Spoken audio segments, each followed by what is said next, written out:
Saya dengan Ibu Gia, saya tetangganya Ibu Kema. Saya kenal dengan geometri Amiskwa ini juga dari Ibu Emma. Jadi ini versi singkat saja. Anak Berapa saya lama sudah berapa lama? Baru 1 minggu ini. Jadi akan saya ceritakan itu perubahannya.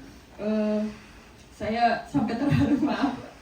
Jadi dari dalam kandungan sampai 1,5 tahun dia lahir itu semuanya normal, everything is normal.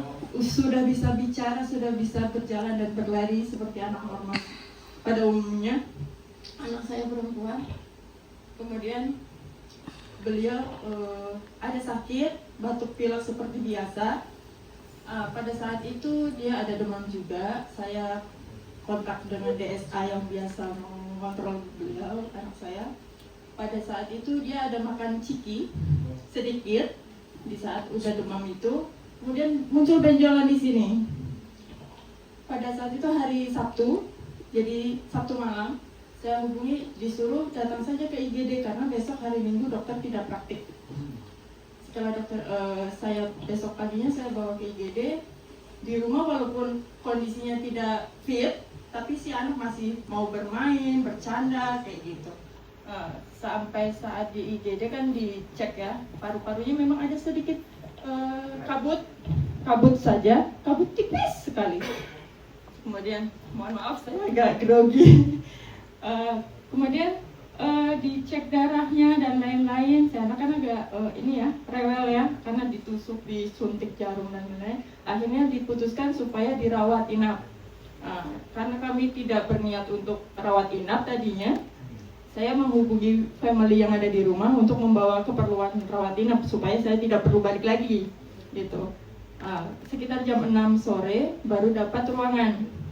Diantarlah ke ruangan mau dipasang oksigen dan si anak berontak. Jadi saya suruh suster tunggu anak saya tenang ya, saya bilang kayak gitu. Oke, sekitar 15 menit kemudian suster datang lagi bersamaan dengan family saya. Suster datang mau memasang oksigen tapi si anak tidak mau lagi.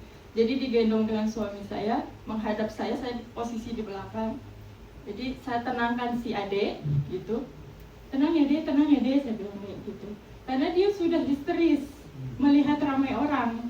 Dia sudah tidak mau disuntik. Dia pikir pasti akan disuntik lagi, disakiti lagi gitu. Dan saat itu dia nangis kencang, langsung los nafasnya, berhenti detak jantungnya sampai di itu benar-benar sudah mati, saya bilang. Tapi posisi dokter dekat, jadi langsung dipompa. Dan beberapa saat kemudian jantungnya kembali lagi, langsung dibawa ke ICU. Di saat itu saya sudah down, bahkan sampai detik ini kalau saya menceritakan saya masih agak sedikit down. Dan besok paginya saya diberitahu oleh kepala ICU bahwa hampir terjadi yang kedua kali kegagalan pernapasan itu. Dikarenakan ada salah satu dokter yang salah penanganan. Dan saya kurang jelas itu bagaimana ya, itu urusan dokter. Tapi dokter mengatakan, tapi kondisi adik saat ini sudah lumayan bagus kayak gitu. Pas jam kunjungan saya masuk ke ruang ICU, saya melihat anak saya memang sadar kayak gitu. Tapi kok matanya seperti tidak melihat walaupun matanya terbuka, kosong tatapannya. Jadi saya sampaikan ke dokter, oke, kita CT scan. Ternyata ada pembengkakan di area kepala.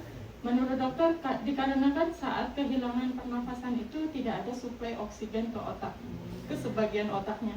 Jadi sebagian otaknya masih ada sisa oksigen, sebagian lagi sudah tidak tersuplai. Dan itu juga ada sedikit cairan di jantungnya. Jadi udah komplikasi kita bilang. Setiap hari diambil darah sampai 3-4 kali untuk dicek apa penyebabnya, apakah virus atau yang lain. Sampai detik ini tidak ada apa-apa kayak gitu. Cuma karena dia sempat kehilangan nafasnya itu saja.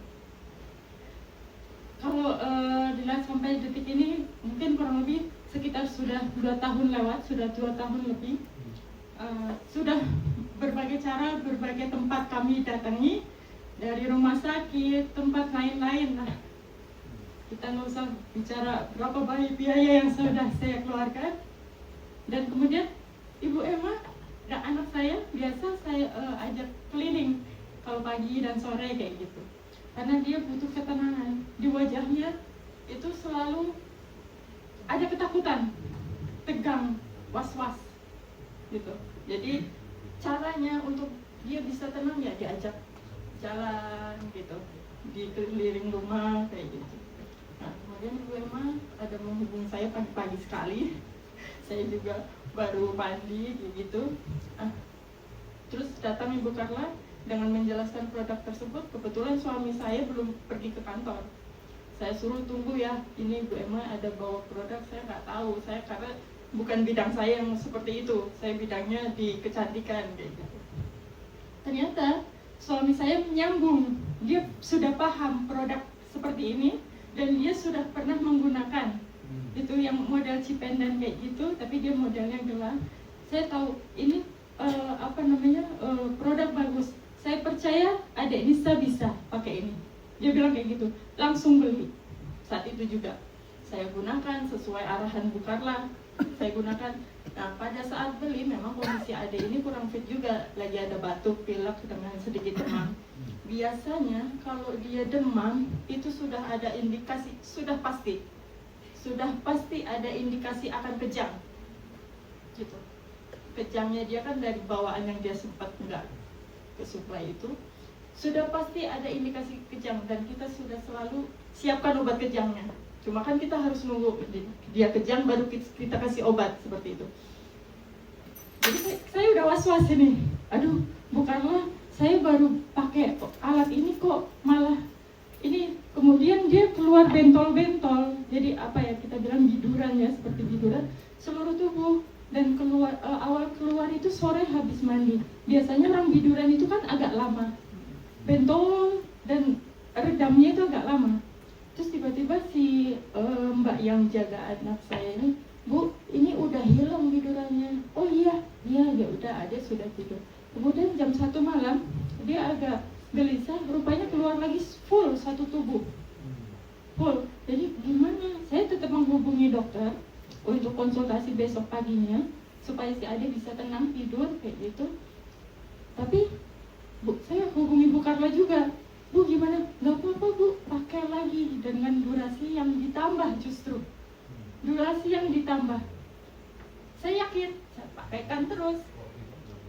Dan itu hanya 30 menit hilang bentol-bentolnya.